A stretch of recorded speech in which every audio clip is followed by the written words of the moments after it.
నేను లేవీ కాండము నుండి దేవుని యొక్క వాక్యాన్ని దేవుడు బైబిల్ గ్రంథంలో ఎవరై ఉన్నారో తెలియచేస్తూ మాట్లాడుతున్నాను.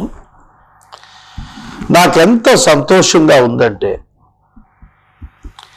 లేవీ కాండం చదువుతున్నప్పుడు దేవుడు తన మనస్సును ప్రజలకు వారు జీవించవలసిన విధానాన్ని చెబుతున్నప్పుడు ఆయన లక్షణాలు ప్రస్ఫుటంగా కనపడుతూ నాకెంతో ఆనందాన్ని ఇచ్చాయి.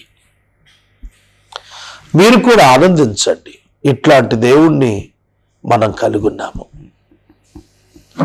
కొన్ని విషయాలు ఇవాళ నేను మరలా జ్ఞాపకానికి తెస్తాను. వాటిలో ప్రధానంగా విశ్రాంతి దినం.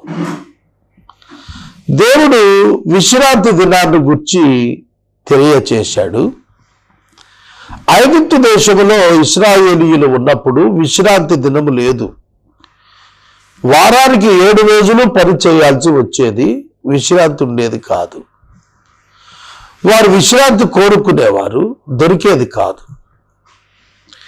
దేవుడు 6 దినములు సృష్టిని నిర్మించి 7వ నాడు పని నుండి విశ్రమించాడు. కావున పని నుండి విశ్రమించుట మరొక నూతన పనికి సిద్ధము అగుటకు సూచన ఉన్నది. కనుక క్రియేషన్ 6 రోజుల్లో చేశాడు, 7వ రోజు విశ్రాంతి. మరలా సాల్వేషన్ గురించి 8వ దినము నుండి ఆయన పనిచేశాడు. కనుక విశ్రమించుట అంటే విరామము తీసుకున్నట. విశ్రాంతి అంటే విశ్రాంతి ఇంటర్వల్ అంటాం. Interval is nothing but the gap between two works. 2 పనుల మధ్య విరామాన్ని విశ్రాంతి అన్నారు. కూలీలు పనికి వస్తారు, పని చేస్తుంటారు. పని చేస్తూ ఉండగా టీ తాగటానికి కొంచెం సమయం కేటాయించుకుంటారు. Tea break time. It's a break time is nothing but rest time for them. అలాగే పాఠశాలలో విద్యార్థులకు మధ్యాహ్నం లంచ్ బ్రేక్ ఉంటుంది, విశ్రాంతి. ఆహారం తీసుకుని 1 గంట విశ్రమిస్తారు, తర్వాత చదువుకుంటారు. అలాగనే విశ్రాంతి అవసరం, కానీ ఐగుప్తులో వాళ్ళకు దొరకలేదు. అందుకే దేవుడు ఒక దినాన్ని ప్రత్యేకంగా విశ్రాంతికి ఉంచాడు. అది 7వ దినం, విశ్రాంతి దినం. అలాగే భూమికి కూడా ప్రతి 7వ సంవత్సరం విశ్రాంతి సంవత్సరం. 7వ సంవత్సరం విశ్రాంతి సంవత్సరం. అలాంటివి 7 విశ్రాంతి సంవత్సరాల తర్వాత వచ్చేది సునాద సంవత్సరం, 50వ సంవత్సరం. 7 into 7, 7 sevens 49. Next year 50th year సునాద సంవత్సరం. ఈ సునాద సంవత్సరాన గోత్రాల వారీగా ఉన్న ఆస్తులు తిరిగి వారికి వెళ్ళిపోతాయి. దేవుడు ఇశ్రాయేలీయులతో చెప్పింది ఏమిటంటే, భూమిని శాశ్వత విక్రయం చేయొద్దు. ప్రతి 50 సంవత్సరాలకు దేవుడు ఎవరికి స్వాస్థ్యంగా ఇచ్చాడు భూమి, ఆ భూమి వారికి వెళ్ళిపోవాలి. వారి అవసరాల చొప్పున వాటిని అమ్ముకున్నప్పుడు వాటి పంట 49 ఏళ్ళకు వచ్చే దాని మీదనే రేటు కట్టి తీసుకోవాలి తప్ప భూమికి వెల కట్టి తీసేసుకోవటానికి వీలు లేదు. కనుక సంపూర్ణ హక్కు మన భూమి మీద కలుగున్నప్పటికీ దాన్ని పరిపూర్ణంగా శాశ్వతంగా అమ్మేటువంటి అవకాశం దేవుడు ఇశ్రాయేలుకి ఇవ్వలేదు. ఎవరి గోత్రాలు వాళ్ళవే. లేవీల విషయానికి వచ్చేటప్పటికీ వాళ్ళు అసలు అమ్మటమే వీల్లేదు. వాళ్ళకి అది శాశ్వతమైనటువంటిది, వాళ్ళు దాన్ని అనుభవించాల్సిందే. దాన్ని అమ్ముకునే రైట్స్ లేవు వాళ్ళకి. మనకు బీఫామ్ పట్టాలను ఇస్తారు ప్రభుత్వం, ఎంజాయ్మెంట్ పట్టా, అది అమ్ముకోవటానికి కాదు. అమ్ముకొని దాంతో వేరే పనులు చేసుకోవటానికి వీలు లేదు.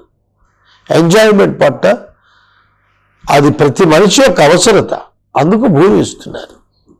అది అనుభవించటానికి కానీ అమ్ముకోవటానికి కానీ, అది ఆర్జితం కాదు, దానం. ప్రభుత్వం ఇస్తుంది బీఫామ్ పట్టాలు, ఎందుకంటే కేటాయింపది. నువ్వు సిటిజన్ కనుక నీకు స్థల కేటాయింపు చేస్తుంది ప్రభుత్వం, అంతేగాని అది అమ్ముకొని నువ్వు ఇల్లు లేని వాడు అయిపోవటానికి కాదు. ఇవన్నీ ఎక్కడి నుండి వచ్చాయంటే బైబిల్లో నుంచే. ఇవాళ ప్రభుత్వం ఫాలో అవుతున్న పాలసీస్ అన్నిటికీ మూలం బైబిల్లో కనిపిస్తుంది. కనుక విశ్రాంతి దినం ఖచ్చితంగా పాటించాలి. విశ్రాంతి సంవత్సరం ఖచ్చితంగా పొలాలకు పాటించాలి.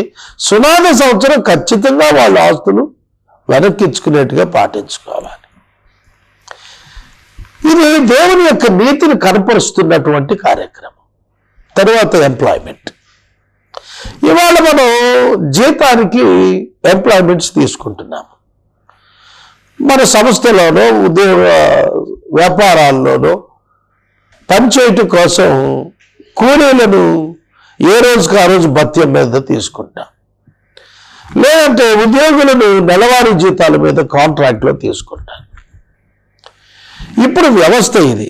అప్పుడు వ్యవస్థ బానిసత్వం, అంటే కొనుగోలు, లేబర్ని లైఫ్ టైం కొనుగోలు. అది ఇప్పుడు నిషేధించారు. ఎందుకంటే బానిసత్వాన్ని ఇప్పుడు ప్రభుత్వాలన్నీ నిషేధించాయి. ఎందుకంటే హ్యూమన్ రైట్స్ భంగం అవుతున్నాయి. బానిస వ్యవస్థ వలన ఏం జరుగుతుందంటే కొనుక్కున్న యజమానులు హ్యూమన్ రైట్స్ భంగం చేస్తున్నారు. అందుకే ఆ బానిసత్వాన్ని నిషేధించారు ప్రభుత్వాలు. ప్రపంచ ప్రభుత్వాలన్నీ బానిసత్వాన్ని నిషేధించాయి. ప్రపంచ పౌర హక్కులు కాపాడబడేటట్టుగా వ్యవస్థ జాగ్రత్త చేయబడింది. ఇప్పుడు సంగతి మరి అప్పుడు. కాబట్టి ఒక లేబర్ కావాలి అని అంటే వాడి బాధ్యత యజమానుడిదే. కనుక వాళ్ళు దాసులుగా వాళ్ళని తీసుకునేవాళ్ళు. ఒక భార్యాభర్తకు బిడ్డలు పుడతారు కదా, వాళ్ళ బిడ్డలు ఏం చేయాలి, ఎట్లా పెంచాలి? వాళ్ళు పెద్దవాడైనాక వాడిని కూడా దాసులుగా అప్పచెప్పేవాళ్ళు. అయినందుకు వాళ్ళకు ఒక లైఫ్కి ఒక భరోసా, ఆహారము, తిండి, వస్త్రము, నివాసము, వారి బిడ్డలు, వారి పోషణ, వారి యొక్క మెయింటెనెన్స్ అంతా కూడాను యజమానుడు చూసుకుంటాడు అనమాట. ఆ స్టైల్లో ఎంప్లాయ్మెంట్ ఉండేది అది నాన్న. కనుక ఇవాళ మనం తెలుసుకోవాల్సింది ఏమిటంటే ఈ దాసుల పట్ల ఎట్లాంటి విధులు ఉన్నాయి. దేవుడు ఎంత జాగ్రత్త తీసుకున్నాడంటే ఈ ఎంప్లాయ్మెంట్ క్రియేషన్లో వాళ్ళ యొక్క హక్కులు కాపాడబడేటట్లుగా చేశాడు. ప్రత్యేకంగా స్త్రీల హక్కులు, పిల్లల హక్కులు, పురుషుల యొక్క అడల్ట్స్ యొక్క rights, human rights, employment rights ఎట్లా కాపాడుకోవాలి రాశాడు. తన దాసుడే కదా అని వాడిని కొట్టడానికి వీళ్ళు అట్లా కొడితే వాడిని డెలివరీ చేసేయాలి, వదిలేసేయాలి, విడిచిపెట్టేసేయాలి ఆ యజమానుడు. న్యాయాధిపతి ముందుకు ఆ దాసుడు తీసుకురావచ్చు ఆ యజమానిని. కనుక న్యాయ వ్యవస్థ కూడా పటిష్టంగా పెట్టాడు. అది నా దాసుడిని నేను కొట్టుకుంటానంటే అది అన్యుల్లో జరిగింది. ఇప్పటికీ కూడా అరబ్ కంట్రీస్కి వెళ్ళినటువంటి ఈ లేబర్ ఉన్నారు చూశారు, వాళ్ళు దాస్యానికి భయపడి చస్తున్నారు. కొందరు అరబ్స్ వీళ్ళను ఎంప్లాయ్మెంట్ పేరు తీసుకెళ్ళి దాస్యంలో పెట్టుకొని వెనక్కి రాకుండా చేసి చాలా చండాలం చేస్తున్నారు. అందుకే చాలా కుటుంబాలు ప్రభుత్వానికి మొరపెట్టుకుని మమ్మల్ని తీసుకుపోండి బాబు అని అంటుంటారు. ఈ అరబ్ కంట్రీస్లో టాయిలెట్స్ క్లీనింగ్ మొదలు ఈ దీన్ని మనం వెట్టి పని అంటాం చూశారు. ఆ వెట్టి పని అంతటిలో కూడా ఈ మైగ్రేట్స్, బంగ్లాదేశ్ నుంచి వచ్చిన వాళ్ళు, ఇండియా నుండి వచ్చిన వాళ్ళు, పాకిస్తాన్ నుండి వచ్చిన వాళ్ళు, థర్డ్ వరల్డ్ కంట్రీస్ నుంచి వచ్చినటువంటి వాళ్ళు డబ్బు కలిగిన వారు కనుక అలా వాడుకుంటుంటారు. కానీ బైబిల్లో వారి యొక్క రైట్స్ చాలా క్లియర్గా రాసి ఉంది. వారి పోషణ, వారి ఆరోగ్యం గురించిన ప్రత్యేక శ్రద్ధ యజమాని తీసుకోవాలి. వారి కుటుంబం, వారి బిడ్డలు, వారి భార్య, వీటన్నిటి విషయంలో యజమానుడు రెస్పాన్సిబిలిటీ వహించాలి. కనుక ఏమర్థమవుతోంది, ఒక జీవన శైలి దేవుడు మానవులకు ఏర్పరుస్తున్నాడు అన్నప్పుడు ఆయన సార్వభౌమికుడు మాత్రము కాదు, ఆయన ప్రేమ కలిగి ఆయన సార్వభౌమత్వాన్ని నెరవేర్చడానికి మనుషులు ఎదుట రాజ్యాలను, రాజులను ఏర్పాటు చేశాడు. బైబిల్ గ్రంథం అంతా మీరు చూడండి, తన ప్రజలను ప్రొటెక్ట్ చేయటానికి వాళ్ళు కోరుకున్నట్లుగా రాజులను ఏర్పాటు చేశాడు.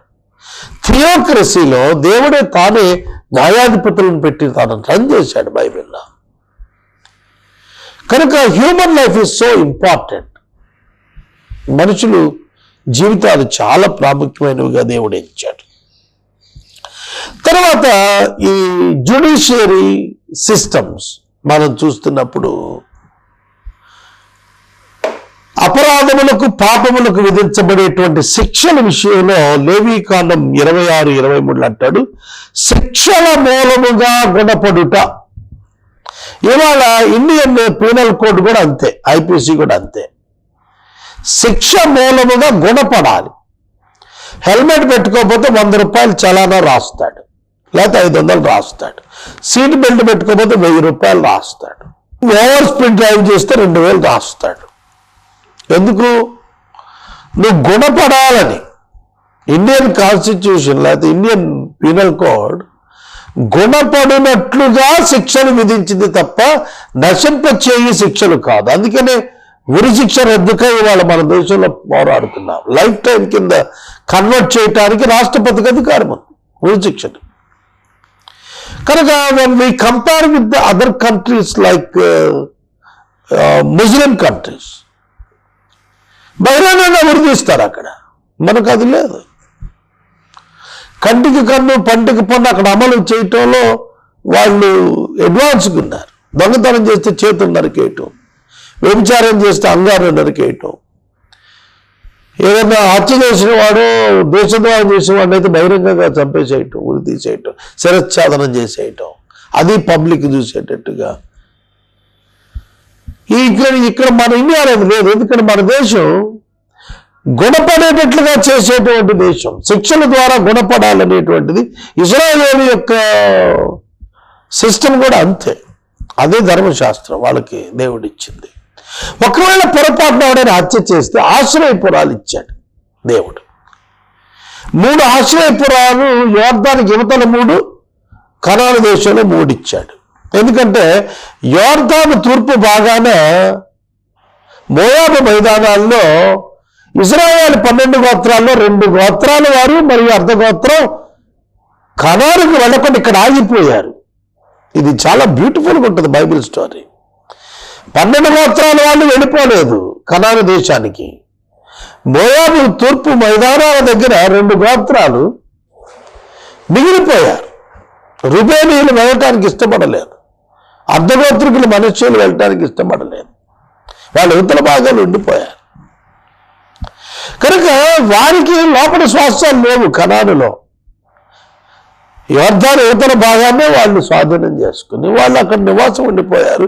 మోషే కాలంలో వాళ్ళు అప్లికేషన్ పెట్టుకున్నారు మోషే గారికి, అయ్యా మేము యోర్దాను యువతలో ఉండిపోతాం, మాకు మందలు ఎక్కువ ఉన్నాయి, వాటికి ఇది అనుకూల స్థలం, మేము ఇక్కడ ఉండిపోతాం, కావాలంటే మా సోదరులు స్వాస్థ్యం పొందే వరకు కూడా మేము వారితో యుద్ధాలు చేసి వాళ్ళకి స్వాస్థ్యాలు అప్పగించిన తర్వాతే వచ్చి ఇక్కడ మేము ఉంటాం, అప్పటి వరకు మా భార్యని, బిడ్డల్ని, పిల్లల్ని, పశువుల్ని ఇక్కడ వదిలి మీతో పాటు వస్తామని చెప్పి అన్నారు. యెహోషువ కాలంలో కూడాను ఒక ప్రత్యేకమైనటువంటి ఆధ్యాత్మిక కేంద్రం నిర్మాణం చేయబడినందుకు ఈ కనానుకు వెళ్ళిన ఇశ్రాయేలీయులు కనానుకు వెళ్లకుండా మోయాబు దగ్గర ఉండిపోయిన ఇశ్రాయేలీకి తగువైంది. తర్వాత క్లారిఫికేషన్ వచ్చి వాళ్ళు ఆనందించారు. కనుక ఆశ్రయపురాలు పెట్టాడు దేవుడు. ఎందుకంటే ప్రధాన యాజకుడు బ్రతుకుండగా ఆశ్రయపురంలోకి వెళ్ళిన హంతకుడు చనిపోవడానికి వీల్లేదు, వాడిని ఎవరు చంపకూడదు. ఎందుకంటే పొరపాటున హత్య జరిగింది కనుక. పొరపాటున హత్య జరిగింది, యాక్సిడెంట్లుగా అవతల వాడు చనిపోయాడు, వాడికి శిక్ష ఉంటుంది. వాడికి ఉరి శిక్ష వేయరు, జైలు శిక్ష వేస్తారు. ప్రమాదం వల్ల జరిగినటువంటిది అన్నమాట. దానికి అపరాధ రుసుము ఉంటుంది. కనుక ఒకడు ప్రమాదం వల్ల గాయపడేట్టుగా వాహనం మీద గుద్దిన వాడి అవతల వ్యక్తికి కాంపెన్సేషన్ ఇచ్చి యువతల ఆయనకి జైలు లేకుండా చేసే సిస్టమ్ ఉంది మనకి. కాబట్టి ఆశ్రయపురాలను ఇవ్వటం ద్వారా దేవుడు ఈ ప్రమాదవశాత్తు నరహంతకులుగా మారిన వాళ్ళ పట్ల కనికరం ఎట్లా చూపించాలో వాళ్ళకి నేర్పించాడు. ప్రధాన యాజకుడు చనిపోయిన తర్వాత వీడు ఫ్రీ అయిపోతాడు, ఎవరు అతను చంపకూడదు, ఆశ్రయపురం నుంచి బయటకు వచ్చి మామూలుగా నివసించవచ్చు, అతని మీద పగ తీర్చుకోకూడదు అవతల కుటుంబం వాళ్ళు. ఎంత గొప్ప సిస్టమ్ పెడుతున్నాడు దేవుడు వాళ్ళ మధ్యలో. ఎటువంటి పటిష్టమైన న్యాయ వ్యవస్థను ఎంత పిన్ పాయింటెడ్గా ప్రతి విషయాన్ని టచ్ చేస్తూ మాట్లాడాడు దేవుడు. తర్వాత సహోదరులకు వడ్డీకి ఇవ్వటం. సహోదరులకు వడ్డీ ఇవ్వకూడదు. సహోదరుడికి వడ్డీ ఇవ్వకూడదు. సాహుకారుల దగ్గర ఉంచి వడ్డీ తీసుకోవచ్చు. అందుకే ఎప్పటికీ ఇశ్రాయేలీయులు వడ్డీ తీసుకోరు. మనం బ్యాంకుల్లో వేస్తే వడ్డీ తీసుకుంటాం, వాళ్ళు వడ్డీ తీసుకోరు. ఎందుకంటే అది వాళ్ళ దేశంలో సహోదరుల కోసం ఖర్చు పెడుతోంది, ఇన్వెస్ట్ చేస్తోంది. కాబట్టి they don't want interest for their money investments. వడ్డీ తీసుకోవద్దు అన్నాడు. సాహుకారుల దగ్గర వడ్డీ తీసుకోవచ్చు, ఇతరులకు ఇచ్చిన వడ్డీ తీసుకోమన్నాడు. కానీ సహోదరుల మధ్య మాత్రం వడ్డీ తీసుకోవద్దు అన్నాడు. చాలా క్లియర్గా ఈ విషయాన్ని వారి మధ్యన ఉంచాడు. సహోదరులకు సహాయం చేయాలి. It is our responsibility. రక్త సంబంధికి సహాయం ఖచ్చితంగా చేయాలి. దేవుడు నిన్ను ఆశీర్వదించే సమృద్ధి ఇస్తే ఆ సమృద్ధిలో నీ రక్త సంబంధికుని యొక్క లేమిని నువ్వు మీట్ అవ్వాలి. ఎజ్రా కాలంలో అనేక మందిని బానిసత్వం నుంచి విడిపించి స్వతంత్రులు చేశారు నెహెమ్యా, ఎజ్రాలు. వారు డబ్బంతా వెచ్చించి సహోదరుల్ని విడిపించారు. అంటే ఇతరుల యొక్క లోన్స్ తీర్చారు. నా మాట అర్థమైందా? ఇప్పుడు లేదు ఈ సిస్టమ్. నేను అప్పు చేస్తే నా తమ్ముడు తీర్చుడు, నా తమ్ముడు అప్పు చేస్తే నేను తీర్చున్నాం. ఎవడప్పు వాడే తీర్చుకోవాలి కదా. కానీ ఓల్డ్ టెస్ట్మెంట్లో సహోదరుల మధ్య నియమం పెట్టాడు ఏంటంటే, నీ సహోదరుడు అప్పులు పాలైపోతే నువ్వు సమృద్ధిలో ఉంటే నీ సోదరుని అప్పు తీర్చేసే. నీ సమృద్ధి వారి యొక్క అక్కరకు, ఒకప్పుడు వారి సమృద్ధి నీ అక్కరకు ఉపయోగపడాలి. Love your brother. నీ సహోదరుని నువ్వు ప్రేమించు అని చెప్పాడు. బాధ్యత కలిగి ఉన్నాడు. తర్వాత నీ సహోదరుని యొక్క పిల్లల బాధ్యత కూడా నీదే. ఎంత గొప్ప నీతి ప్రజ్వలించినట్టుగా ఉందండి. తర్వాత విశ్రాంతి దినం భూమికి ఖచ్చితంగా అవసరము అనేది మనం చూసాం. తర్వాత బేదల సహాయం చూసాం. తర్వాత కుష్ఠరోగాన్ని గురించి. కుష్ఠరోగం గురించి ఏం చెబుతున్నాడు? కుష్ఠవ్యాధి అంటువ్యాధి ఆదినాన్ని. ఇప్పుడు అంటువ్యాధి కాదని మనం చెబుతున్నాం. ఎందుకంటే దానికి అది ఇన్సూరెన్స్గా రాడికండి అయిపోయింది. ఇంకా అక్కడక్కడ ఏదో ఆ రోగులు బ్రతుకున్నంత వరకు తప్ప నెక్స్ట్ జనరేషన్ అది లేదు అసలు. ఈ కుష్ఠవ్యాధిగ్రస్తులు ప్రజలకు దూరంగా పెట్టబడి ఆ వ్యాధి ఇతరులకు సోకకుండా వారంతటి వారే వెళ్ళిపోవాలి. ఆశ అనేటువంటి రాజు యొక్క నొసట కుష్టం పుట్టినప్పుడు ప్రజల మధ్య నుంచి అతనే పరిగెత్తుకుని వెళ్ళిపోయాడు ఊరి బయటికి. అక్కడ అతని భోజన ఏర్పాట్లు ప్రత్యేకంగా జరిగాయి, అతని పోషణ జరిగింది. కుష్ఠవ్యాధిగ్రస్త సమాజంలో నివసించడానికి అలౌ చేయలే ఆ రోజున. వాళ్ళని వేరుగా ఉంచాడు. ఎందుకంటే వారి వ్యాధి మరొకరికి తాకకుండా, మరొకరు సఫర్ అవ్వకుండా. అట్లే కాదు, ఇంటిలో కూడాను చెద పొడ వచ్చినప్పుడు అక్కడ నివాసం ఉండదండి, ఇన్ఫెక్షన్స్ రాకోకుండా. ప్రజల ఆరోగ్యం కొరకు ఎంత శ్రద్ధ తీసుకున్నాడు. ఆఖరికి ఇప్పుడు టాయిలెట్స్ మన ప్రతి ఇంటికి గవర్నమెంట్ కట్టిస్తోంది. అయినా సరే మన దేశంలో బహిరంగ మల విసర్జన జరుగుతోంది.